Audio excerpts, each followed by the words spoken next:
to Habibis 3 Game Developers Drinking Good Arab Tea. I'm your host, Rami Ismail. And I'm Fauzi Mesmar. And I'm Osama Darius. And that's another week. It was E3 week, wasn't it? It was a good week. Busy week. How did that all work out for you? Fauzi, it seemed like quite a week.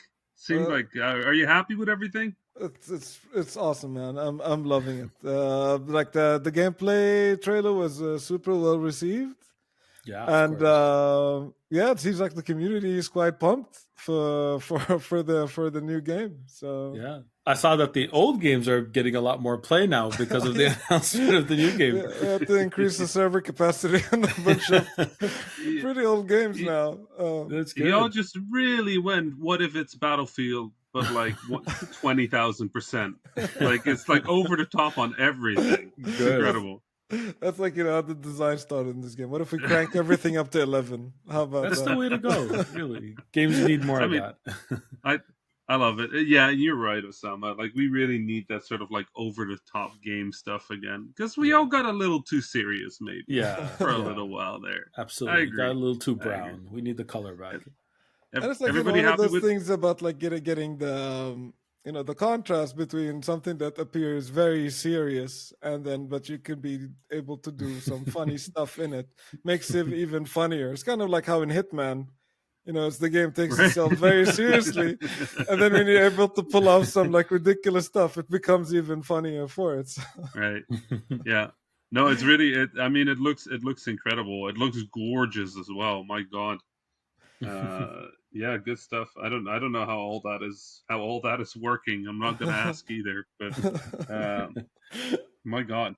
The rest of E3 good for all of you? I mean, did you watch any of the other stuff? Oh, I love the Nintendo showcase, man. Yeah, it was Metroid 5 or Metroid Dread, or whatever you want to call it. I'm so excited for it.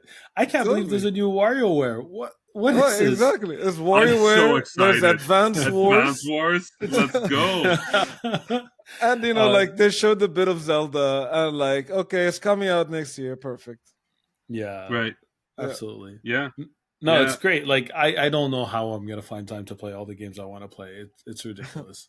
And Shin Megami Tensei as well, Osama. Now you're jumping into that one. Yes, I'll get to it eventually, I guess. I'm still stuck in Mass Effect land. I'm very, very close to beating Mass Effect 2 now. I'm loving it, and I'm gonna start Mass Effect 3, and that's another big game. It's gonna take forever before I go back to a regularly scheduled like play big games that come out thing. How was Mass Effect 2 then? I'm loving it. And to be honest, I really feel like I whisked through it the first time I played it. Because I'm seeing a lot of content, a lot of missions that I never saw before, or I like absolutely have no memory of. And I'm just savoring it. I'm taking my time with it. I'm enjoying it. And it's great. It aged really well, in my humble opinion. And I think my life circumstances now allow me to play it in a better way than they did back when I played it the first time around. So I'm really, really happy the Legendary Edition came out. I'm really happy that I'm playing it. So good. Are you through the DLCs yet? I only have one DLC left, which is the Shadow Broker one. Wow. I read a guide that said you could leave that one for last, and I was really eager to finish the game. So I'm like, okay, I'll leave that one for last. But otherwise, I did all the recruitment missions. I did all the loyalty missions. I have everybody on of like a full squad on my team. Yeah. I personally would recommend you do the DLC before you start on the last part, but I already started on the last part. Of an opinion. Okay. Yeah, I already started. I'm actually I can't save halfway through, so I did the shut down the Xbox and quick resume later type thing. I'd be really upset if my kids launched a different game and wiped that out, because I'll have to start the mission over. But I'm good super, Fortnite super progress. Yeah, you know how it is. Thankfully, they play Fortnite on the PS5, and I got this on the Xbox, so hopefully that's gonna keep them away. But yeah, I mean, speaking of Xbox for 1 second, Flight Simulator on Xbox. Yes, that's like make my E3 in a month, God. July 27. I might start traveling with my Xbox as well. Yeah, it's gonna be a problem.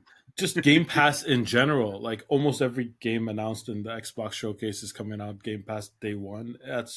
I'm a huge fan already. Imagine, you know how many games I preloaded, ready to go. I'm running out of hard disk space on games I can't even play yet.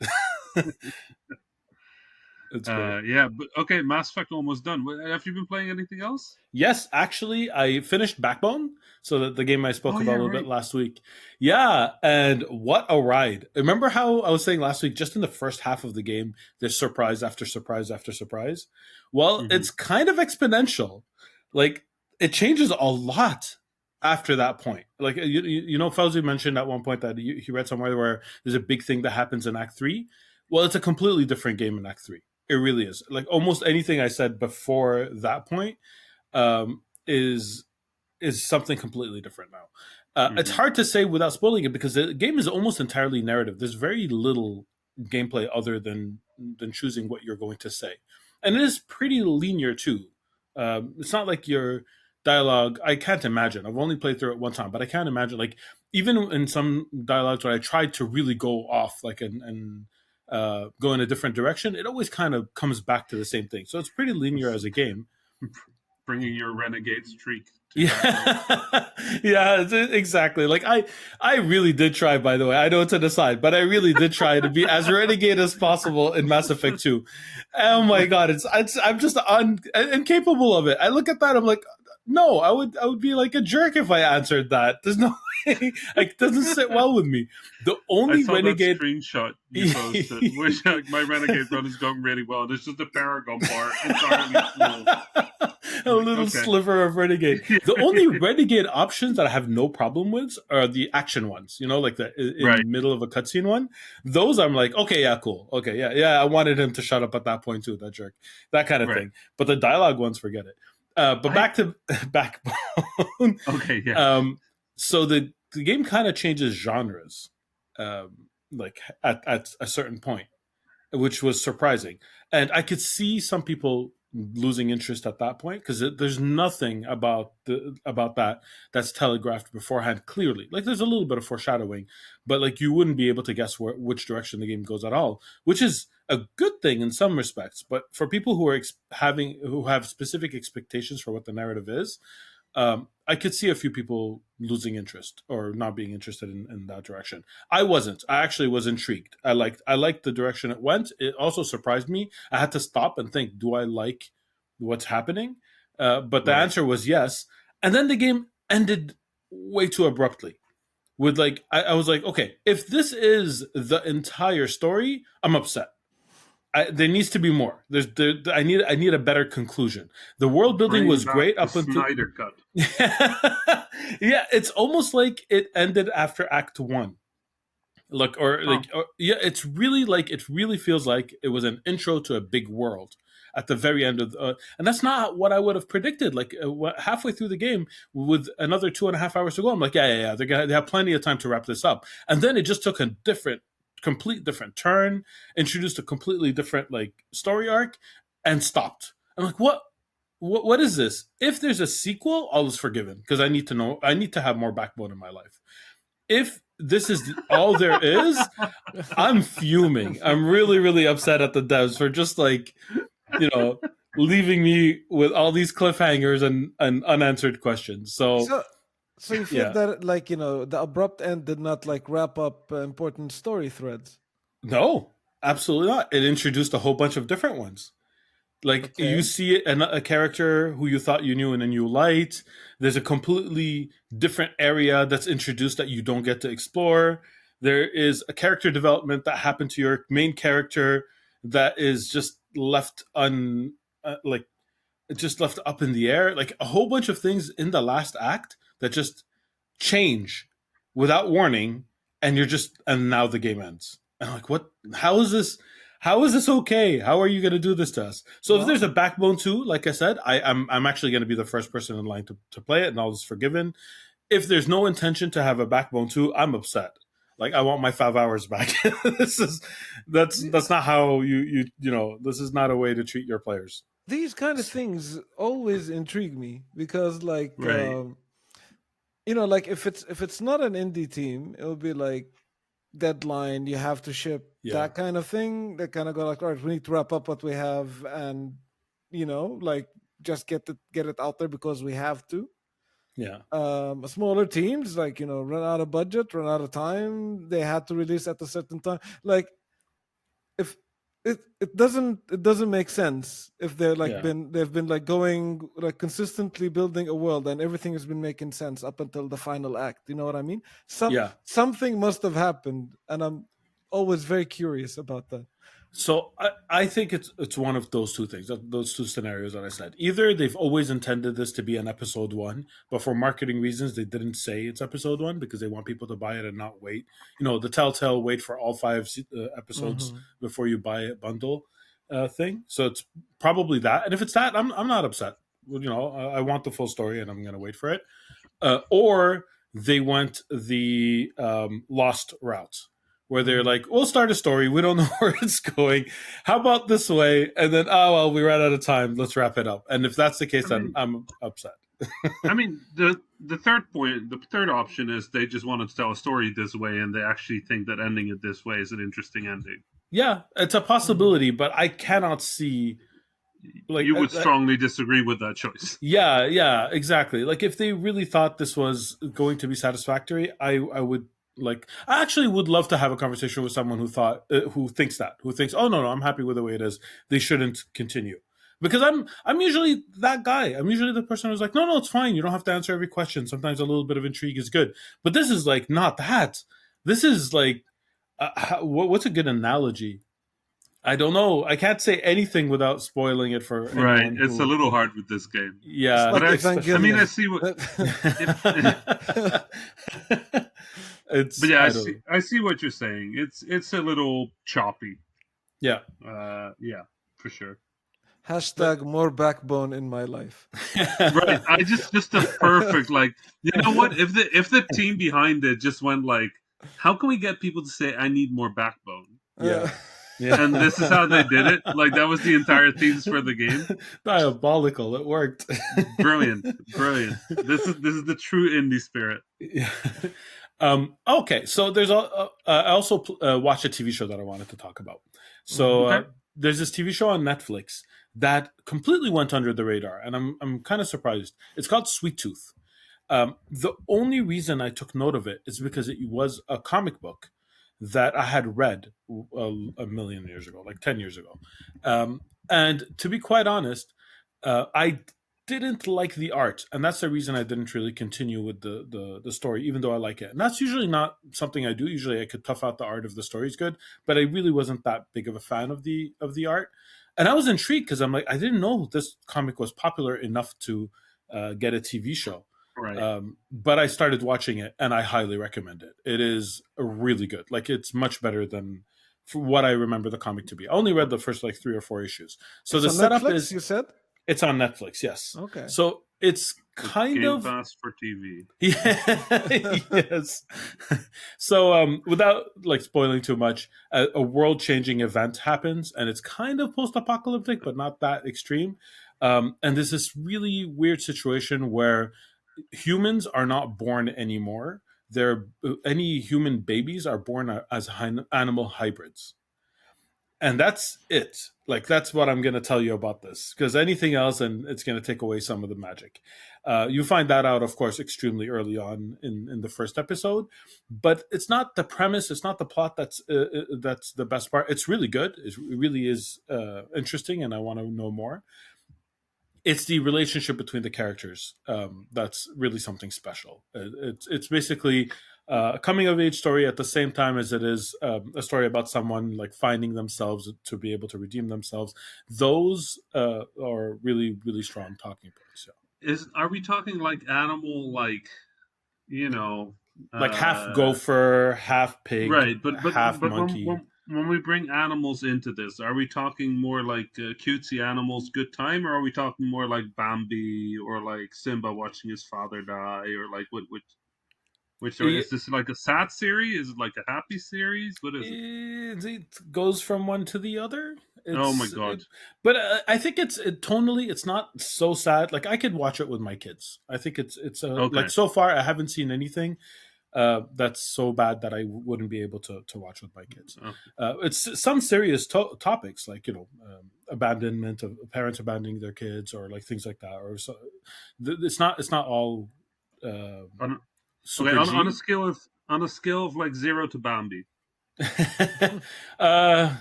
It's Bambi. Yeah, it's kind of Oh, Bambi. Yeah, there's still there are a okay. lot of heavy moments too. Yeah. Okay. It's Well, produced by Robert Downey Jr. apparently. Oh yeah, yeah, yeah. I oh, forgot about that, but that is true. It's true. It is produced by him. Produced by Robert Downey well, Jr. Filmed in New Zealand. Yeah, I recommend it. Like honestly, I'm enjoying it. And I think most people would like it as well. But give it a shot. See if you like I'll it check too. it out.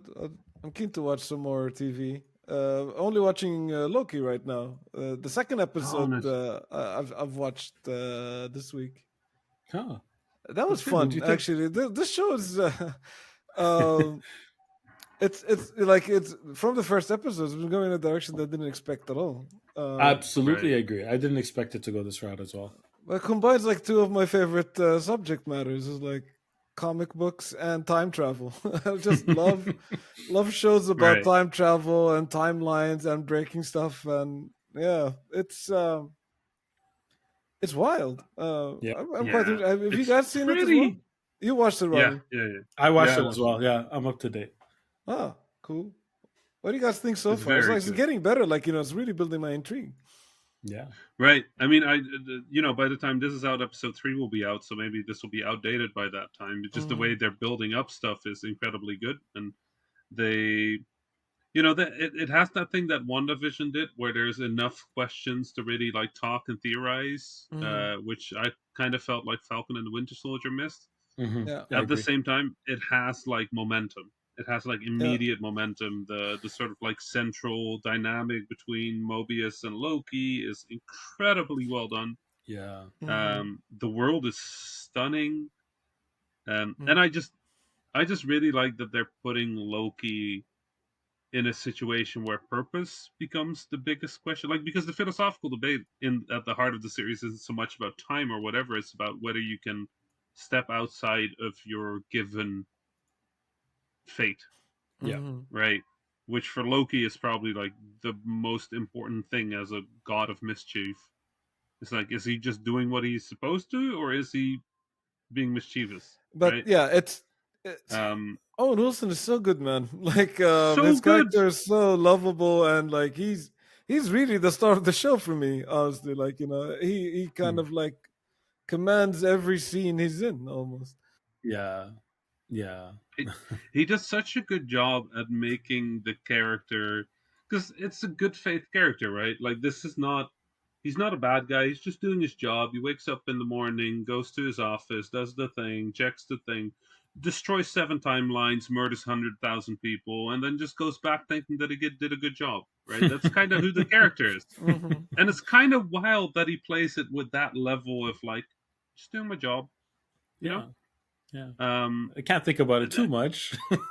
Right. He's like Yeah, instantly likable because he's like everybody. yeah, Yeah. Goes to do their job, does the thing.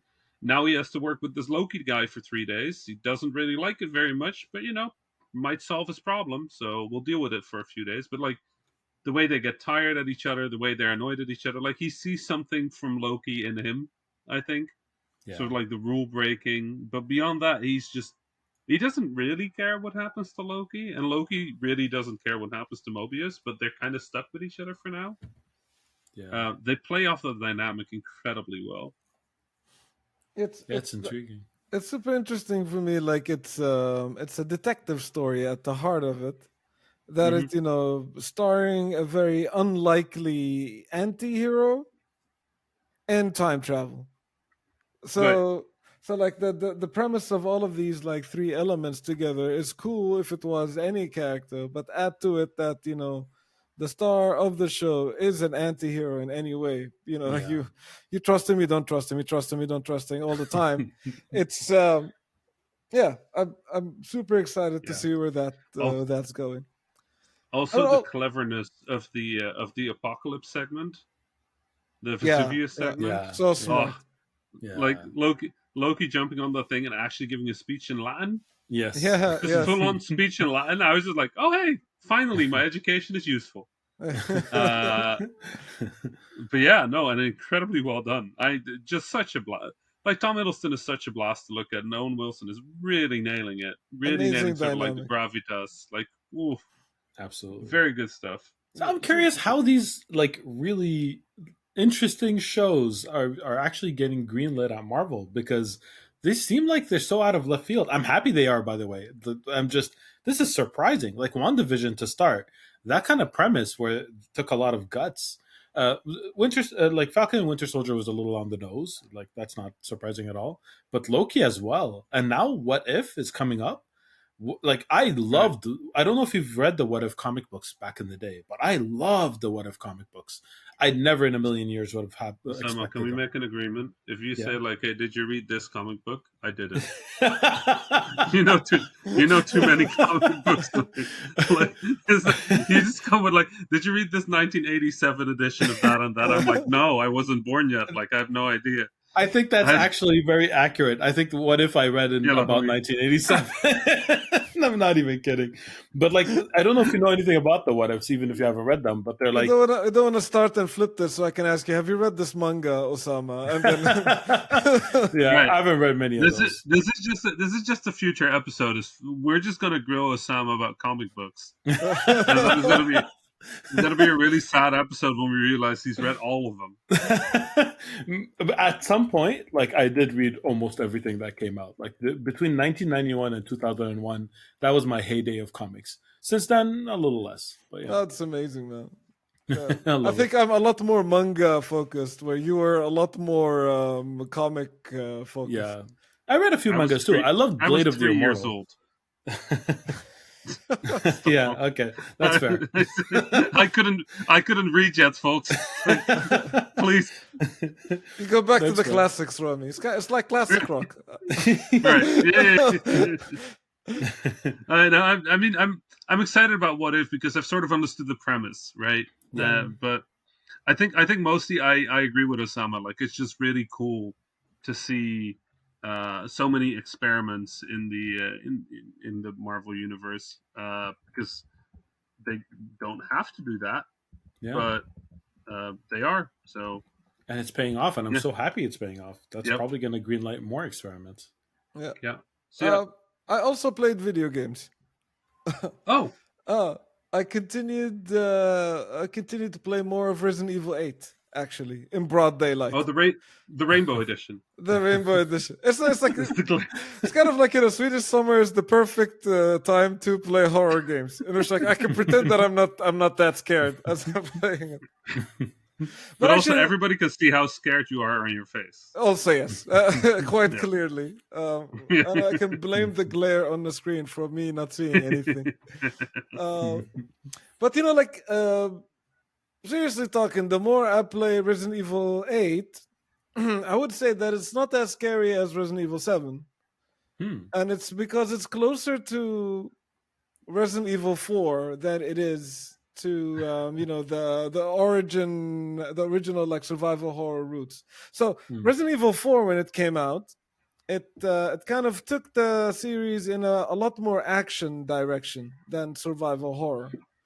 The previous games were all about you got to preserve your ammo.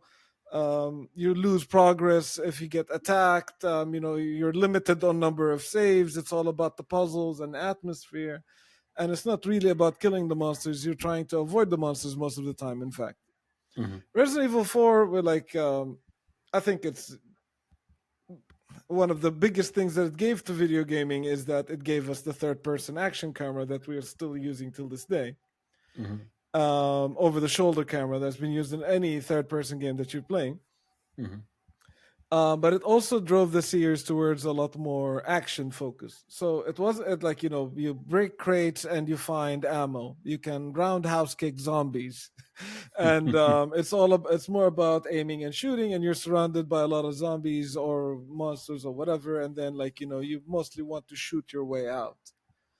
And puzzles took a back seat. It was a very controversial decision at the time, but for a lot of people, Resident Evil 4 is one of the best games ever made. And this game takes a lot of that cues. I was talking about it not last week, but the week before. I was talking about like the early scene was a very reminiscent for me of the early village scene from Resident Evil 4. I think the game continues to build on that. There is more puzzles later on, but like they're not difficult puzzles to solve per se. And there is definitely a lot of focus on like if you can easily get ammo, and if you're surrounded in a room with a lot of monsters, you can shoot all these monsters to move Hmm. forward. Mhm. Therefore, it doesn't like really rely on a lot of jump scares, or it relies on like building a lot of that sense of dread of going like I am completely helpless around this, Right. because you have the firepower most of the time to deal with this. I found it also very funny about this game is that Ethan, the character, and this is not a spoiler because if you played Resident Evil 7, you've probably seen a lot of that. Like the dude gets like munched on, stabbed in the gut, loses fingers, and I find it just hilarious because like at some point, like a monster just jumps in like very early on in the game, jumps on, eats two of my fingers, and then like in first person the guy like produces the medical liquid and like puts it on like pours it on his hand, and then continues to wield a gun. So like he's already in three fingers, he just like poured some liquid on it and it's like, all right, I can now shoot, no problem, handed the recoil. We're good. We're good. We're good. So like and it's like in a video game language, I am sick, I consumed the plant, and now I am better. It's a video game language thing that I'm fine with. But it seems like in most video games, the cutscenes almost always ignored that game language Yeah. thing, you know? But in this game, like the cutscene happens, like, just lost a kidney. he would he would put some liquids on himself, and then now he's back and he's fine. Yeah. Yeah. So No, it's I've hilarious. seen discussion about that. It makes me. Yeah. It seems funny. Uh, So like when it happens, I just I laugh about it, but I almost admire the consistency there too. right. Then like this is the magic potion that will heal all wounds. I just lost a finger, sure, I'll pour some of this stuff on, and now I'm good We'll deal with again. it. Meanwhile, every other game, you're getting shot at left and right, and in a cutscene, one bullet hits you and the character dies, Yeah, exactly. which is what Exactly. we're No. used to at this point. Funnily enough, the Mass Effect universe had that same thing where Yeah. it was also like, oh, I got shot in the stomach. I'm bleeding out. Here's some Medigel. What is it? We don't know. How does it Yeah. work? We don't know. Are you healed now? Yep. Get up. Let's walk. Yeah, and it You're happens in a dying of a cutscene. virus? Medigel? Let's go. I remember actually that happened in a cutscene in Mass Effect 2, and I took Right. note. I'm like, yeah, interesting. Yeah. So Right. there's Yeah, no, they precedent for it. 100% lean into the Medigel thing. They also lean into this Omnigel thing because in Mass Effect 1 they had Omnigel to Mhm. fix lots of things. Mhm. In Mass Effect 2 they kind of realized that was nonsense, so they actually say that it went down because of a security vulnerability. And that's why Omnigel doesn't exist anymore. And I'm like, okay, fair enough. I guess we need to explain why this stuff doesn't exist anymore. Looks like it exists in the Resident Evil universe. Fixes everything. You I just found started it. some fan theories that they exist in the same universe. Yeah, now. exactly. Resident Evil and Mass Effect, they're actually in the same. What I find it like really cool, like now Capcom with Resident Evil, is that like they've always had the main series and like the spin-offs, and the spin-offs were always like a little bit almost like B tier to the main series. Yeah. Right. But in modern time, like the past 4 years, I would say Resident Evil has become the two branches. There's the first person Resident Evils with 7 and 8, and whatever 9 ends up being, that'd be interesting. And then Mhm. there's the third person Resident Evil, which is like been the remake of Resident Evil 2 and 3. Mhm. Right. And it's like, whatever your flavor is, those are two games that, exist within the same lore and universe and have a lot of shared DNA, but play very, very differently. Right. Hmm. And I Yeah. found like it's a I- very interesting direction that they've took the franchise towards. Yeah. Metroid kind of has a similar thing too. Yeah, The right? 2D Like, Metroids and the Metroid Sure. Primes. Yeah. I mean, this is honestly one of the most interesting things I've been doing all week because I'm still in quarantine, right? I'm still in Canada, and I ran out of games. I finished Ratchet and Clank. I mean, obviously, I watched Loki. That was Mhm. fun. I finished Ratchet and Clank. That's good. It's very good. It's incredible. It's smooth. It's beautiful. It's really well paced. The two characters play exactly the same, but still feel entirely different. best Ratchet and Uh, Clank? Yeah, I think so. I Okay. think so. Mm-hmm. Yeah, it's very solid. It's very pleasant. Ratchet and Clank style smart level design. Every level has sort of its own gimmick, its own like trick to work with, but you get to carry all the gimmicks with you to the future worlds. Mm-hmm. But just done really well. There's like, they're using the sort of like super fast loading thing. They don't use it too often, but when they use it, it really works. There's one level where you switch between two dimensions continuously. That works really well as well. Just overall, just very fun, very pleasant, easy to get all the optional things done. Um, Incredible boss fights, especially the final boss is just woo. Rivet and Kit are two lovely alternative heroes, and yeah, just stunning, absolutely gorgeous video game. Makes no sense whatsoever. I think everybody who worked on this should be arrested, and just because it's making all of us look bad. It's just not agreeable. This is Does it unfair. does it Can't deal take with it. advantage of the PS5 controller? Yeah, it takes full advantage of it as well on controller, on weapons.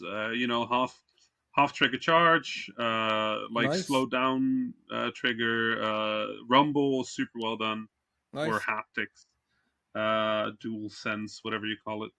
Um, yeah, they use everything on the controller, cool. literally everything.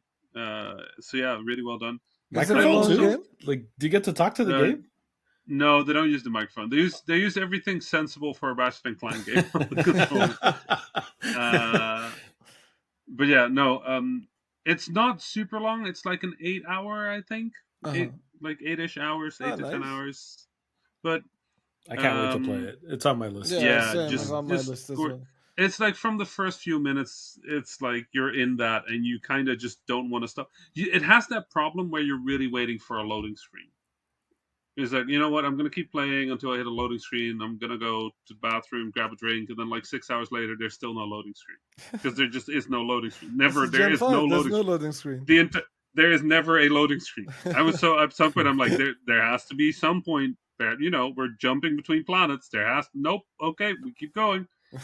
Um, so yeah, beautiful.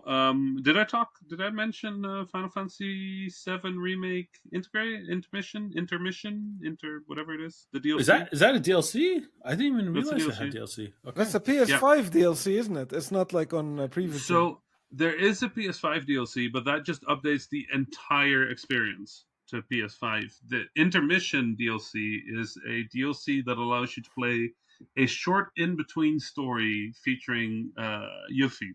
Uh-huh. The Intergrade? Is that the one? intermission integrate. I don't know what it's called. Okay. Whatever it's called. Um, Either way, it's good. 6 hours back into Final Fantasy, and just like with Final Fantasy VII Remake, every character plays its own way. And for Yuffie, they have a really cool way of dealing with her like super ridiculously, hilariously oversized ninja star thing. Hmm. Um, and Hmm. she has this new. So every character has its own gameplay gimmick in Final Fantasy VII, and for Yuffie, they did a thing where she can synchronize with Sonon, who is her backup buddy, her Hmm. the second main character in the series in the game, Hmm. and they use that mechanic in such a clever way. When you're synchronized, Sonon doesn't build up action gauge as fast, but your attacks do way more damage. Um, and they do this really cool synchronized fighting in the animation. Some real good technical animation stuff going on in here.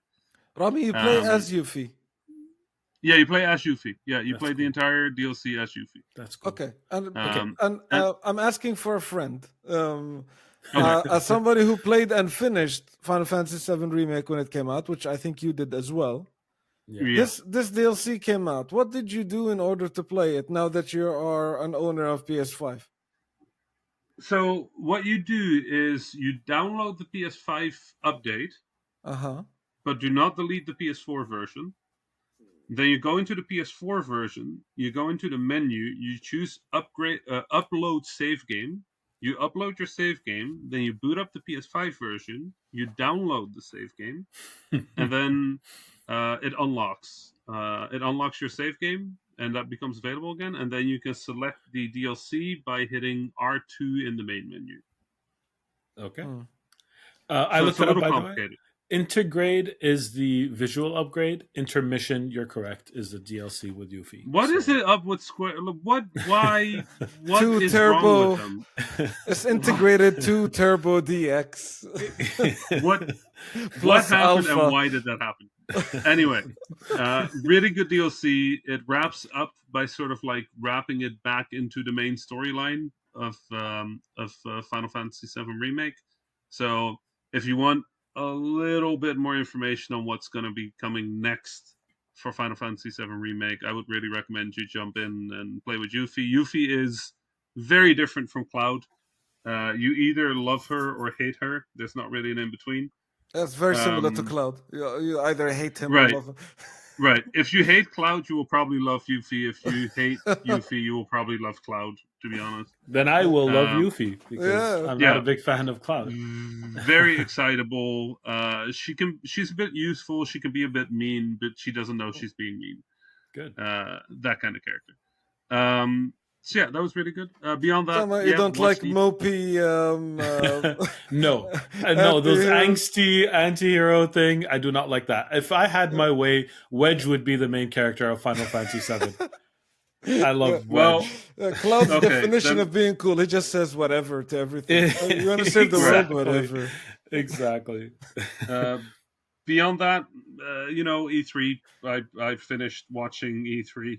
Indie stuff was really good. So many games. I'm going to talk about those in a future episode or something. Mhm. But yeah, mostly I don't know. Like mostly, I've been sitting around. I'm waiting for Mario Golf Super Rush, Super Mario Golf Rush, Mario Rush Golf Super, whatever it's called, the golf game. Very excited. Me too. And I'm sweating to death in this apartment. That's about it. Oh no. That's about all of it. It's really warm in Montreal. Yeah, it is. It's very hot here now. Do you have air Really, conditioning? really. They're one of those rolling ones that you have like a big what do you call it? Like a tube going out the window. Uh-huh. Yeah. The apartments in Montreal aren't built for heat. I think No. a lot of them anyway. But see, as hot as it is here, it doesn't get as hot as like in the Middle East. I remember when I visited Iraq. Oh my god! I thought I knew what hot was, and it does get pretty hot in Montreal.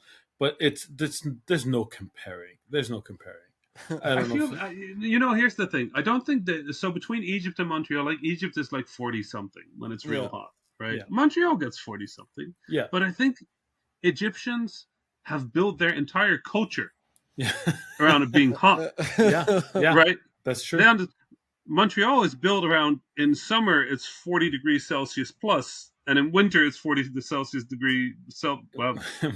Celsius minus. Yeah. Like nobody knows what's happening. In Egypt, it's like it's hot, and then when it's cold in Egypt, it's still like 20 degrees. It's still warm. Right.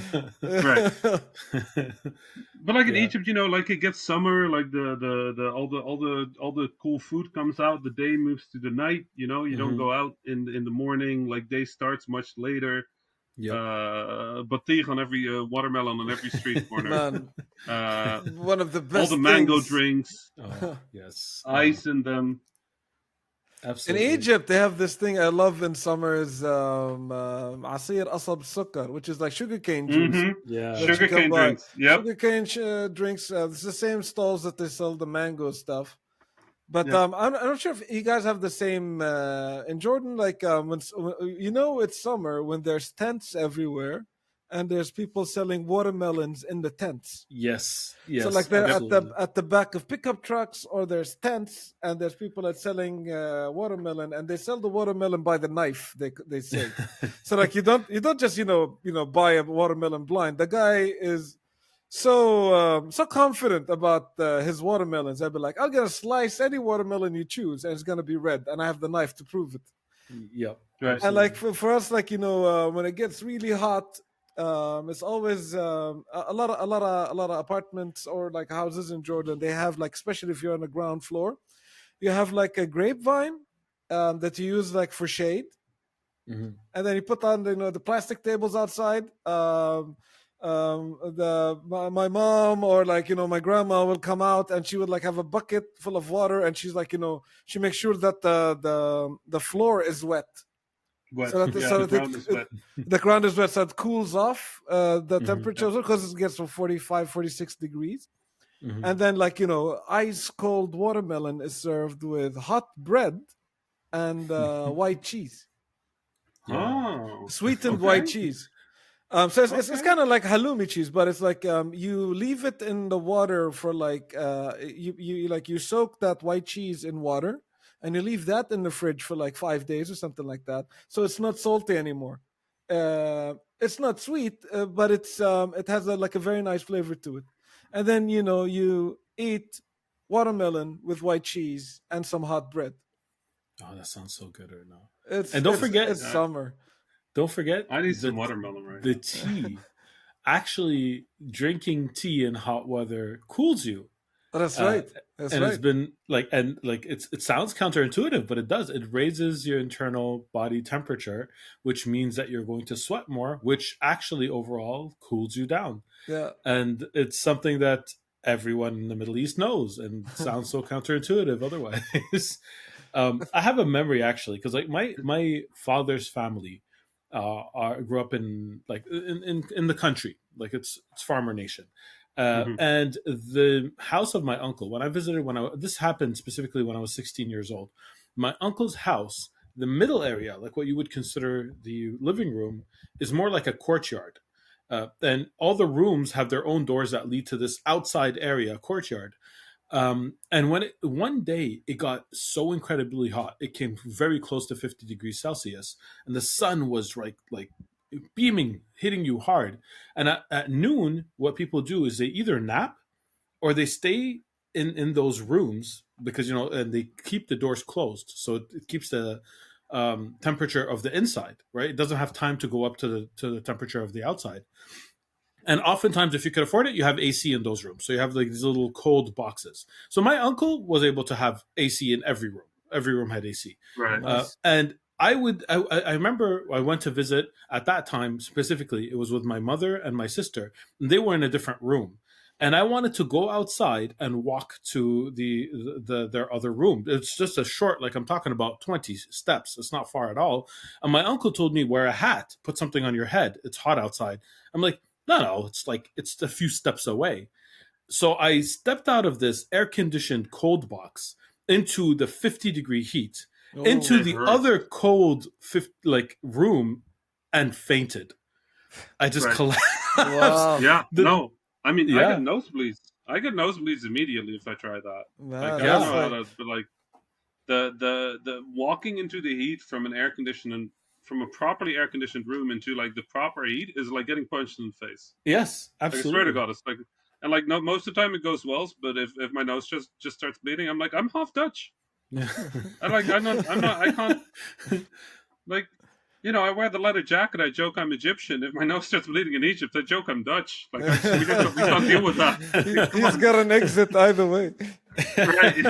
I actually had some friends visiting from the Netherlands once, and I took them to the Dead Sea, and Yeah, we were by the pool. And then, when it's summer, um, like you jump in a swimming pool, and it's like jumping into a bathtub. It's lukewarm water if you're right, lucky. And like Yes. I'm sitting by the edge of the swimming pool in the shade, but I didn't realize it gets really hot next to the Dead Sea. It Mhm. got up to 50 degrees. I thought I was right. napping, but I actually woke up, like 5 minutes later with somebody like splashing water in my face and like light slaps because I Yeah. also fainted. It was so hot. Yeah. Right. And I think like because of that, like the heat, it gets dangerous, right? So like It does. like people's daily routines kind of shift. Yeah. So like Yeah. lunch is at 4, right? Right. Right. Like For sure. a breakfast is maybe at noon. Yeah. And like dinner is totally acceptable anywhere between 11 p.m. till 2 a.m. Like the 2 nights are a.m. Yeah, awake. exactly. Yeah. The 2 a.m. is nights, kind of like then you're too late. If you're Yeah. 2:30 for dinner, that's like Yanni, come on, yeah, you gotta eat at some point. yeah. Yeah. The nights But are alive because yeah. during daytime, who wants to go anywhere? So like Yeah. nobody would make plans before 5 No. or like 5:30 p.m. because you go like, are you kidding me? You're gonna like burn. I would genuinely be upset. I would be so upset if somebody like, okay, let's go out at noon. I'm like, what? No. No, it's you don't feel like eating. You just feel like drinking. You get full just from like drinking all the time to stay Right. hydrated. Did You you don't want did to you eat. also do that thing where you got like water bottles and you put them in the freezer for like 3 days or like until the water was well and frozen, and then when you would go out, you would take one of the frozen water bottles because they'd Yep. be back to cold water within like 20 minutes. Yep. Yes, man. Does Yes, that sound warm? absolutely. Absolutely. Yeah. That's like the survival one. You Right. grab one of these with you so that they will only remain solid for like 2 minutes once you're outside, Right. Exactly. and then they're melted in no Remember time. Remember, if you get too thirsty and you're just like you open it up and you throw the bottle backwards and the ice just smashes into your teeth. Did you ever do that? I did that as a kid all the time. That'd be too much ice to go like, oh. We did that with like Coke and Fanta and other stuff as Right. well. We're like freezing Yeah, everything right. because if you're leaving, Yep. you want to get as much like cold drinks as you can with you. Yeah. Yeah, it's like 6 bottles of water in the back of the car for when the car stops moving, and 1 frozen bottle of water for when you stop moving. Yeah. Yeah. I actually remember how your body really gets accustomed to the heat, and it's not what you think, because you can't get used to heat that hot. But what I mean is that nighttime is cool in comparison, but nighttime is still like 27 degrees. It's still Maybe more hot. sometimes. Yeah, it can get up to Yeah. like 33 degrees at night. Yeah, but it feels cool in comparison. Like you're like, oh yes, the sun is gone. We can emerge. Well, But it's also like the rays of the sun, you feel them, right? Yeah. Like during the day, like you genuinely feel them. It's a wild feeling. Yeah. In Iraq, we have both like really dry climate and like really humid climate, depending on where you are, and it makes a huge difference because if it's like really cold, sorry, if it's really dry, then you can step in the shade and it'll make a difference. But if it's really Right. humid, you can't escape the heat. It just Doesn't make a follows you difference. everywhere. No, Right. like barely. Like yeah, you'll save yourself a little bit of the heat from the sun rays, as you mentioned, but the air around you is thick and hot.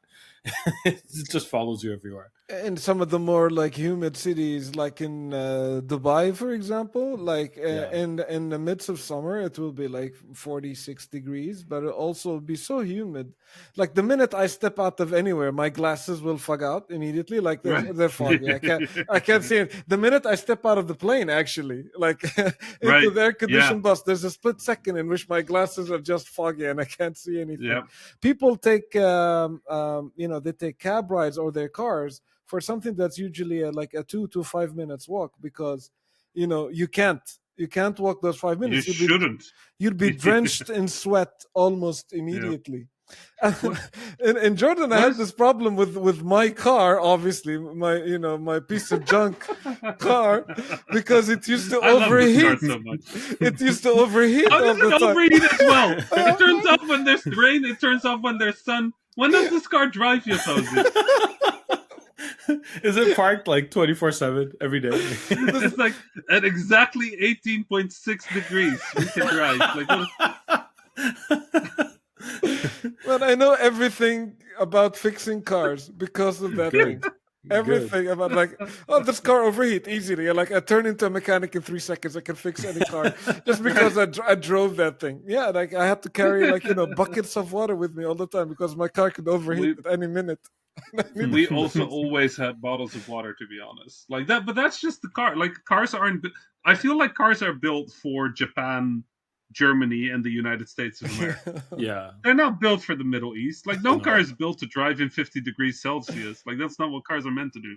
No. It's wild.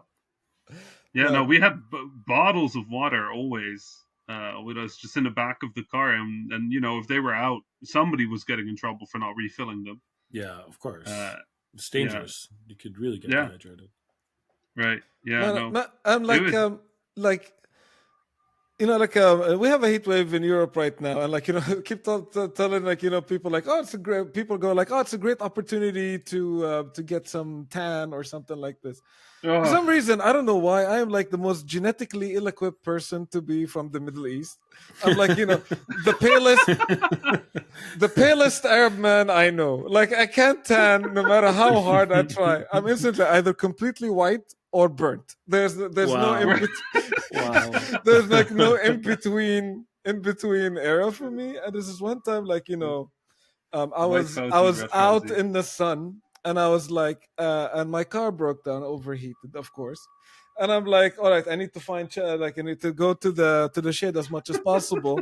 And I could feel the sun on my back of my neck, and I go like, I'm gonna protect my neck. I thought I was being smart, so I'm gonna turn my cap in reverse so that the brim of my baseball cap is protecting my neck. Of course, I forgot that my baseball cap had an opening. Yeah. No. I know your head. No. Oh no. So I had a red-shaped hole on my head for like a good 10 days. Oh no. And it started peeling. It was funny. You have pictures? You got to show us pictures. It was like pre iPhone, like when phones didn't take photos, and I didn't take that many photos that era. Well, luckily for me. Ones. Luckily for me. I don't burn easily, but it's a weird thing. Like in like what when it gets really hot, what do you wear? Do you wear short sleeves or do you wear long sleeves? The short sleeves, as short as I can. I usually go longer sleeves for that. In the Middle East, I go to full dishdasha, like the full robe, the gown. Oh man, like, there's nothing. Cover everything. When it's hot, it's the best thing. It's because you're moving and you create a current of air constantly. As long as you're moving, there's nothing like it. It's really, Now that's a photo I want to see. I have photos of me in dishdasha. I'll find it for you. But it's really hard. The problem is I'm tall, and they don't make them tall enough, so they always look short on me. They always like come up to just above the ankle, which is not how short they're supposed. It's supposed to be. Right, you look like a sheikh in that outfit. A little bit. I got Osama, but like with a cap as well. Like, actually, perfect. I have a picture of a dishdasha and a Nike cap. How did you guess? Back then, I wore brands on my baseball cap. I've evolved since then. Nice. Yeah, I was a really picky kid to buy clothes for because I never wanted brands on anything. Yeah, me either. I think my parents got really tired of me with Ramadan shopping for new clothes. It's like, I didn't mind the brands, and then I evolved into a Rami where I don't like brands. Oh, wow. I'm sorry. I'm sorry. But yeah, no, I don't know. I'm just really feeling like watermelon. Oh. Yes. My kids love watermelon. As you probably know from the Sahara Bite, where my kids made an appearance.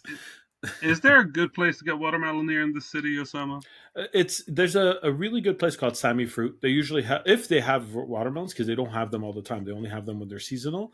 They're smaller, but they're really, really red and very, very sweet. What season is watermelon if not this season? Exactly. It's summer season. I think it still like comes in and goes, right? It's not like it's always there when it's hot. That's not the season that we're talking about, right? I'm talking about when they actually pick it up. Because Sami Fruit, it's whenever they don't. It's not consistent like the grocery stores where they get it imported from all over the place. Right. Okay.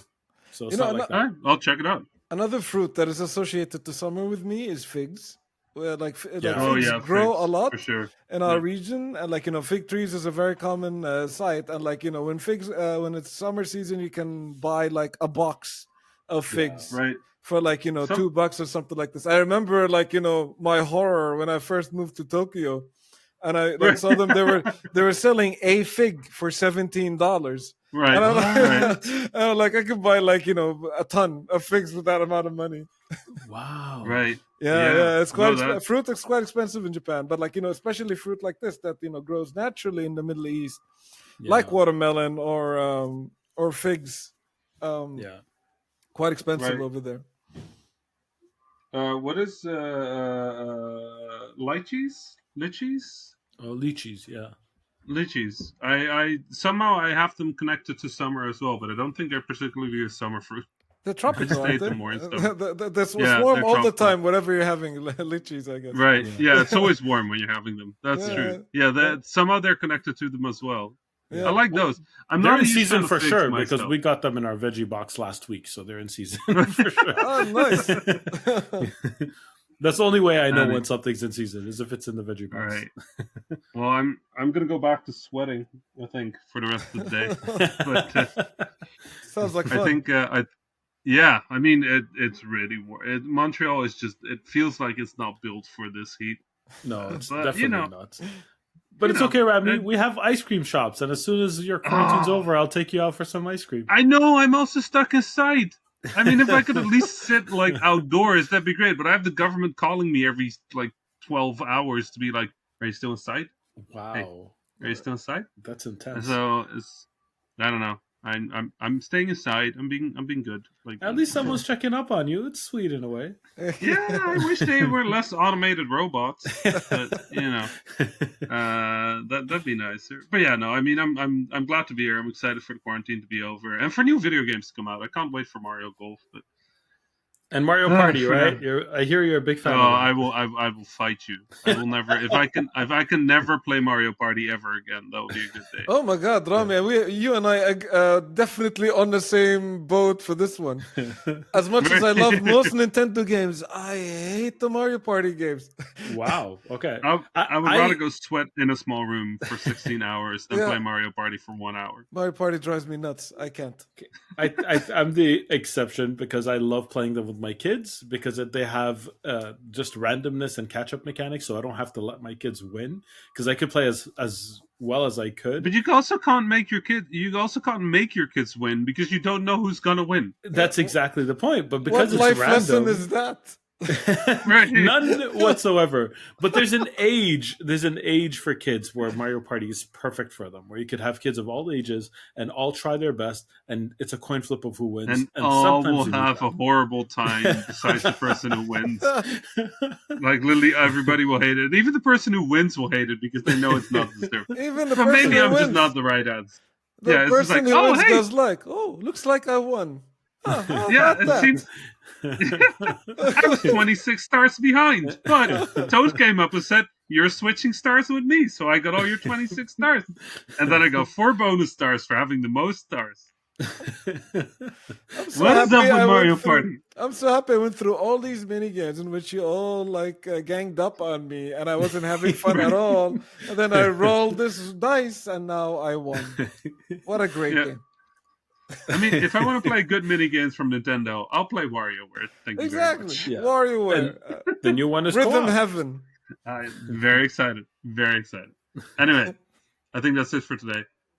Thanks very much for listening. If you want to come hang out at the Discord, we are discord.thehabibis.com. You can check out all our episodes on your favorite podcasting app or on youtube.thehabibis.com if you're more of a video kind of person for some reason.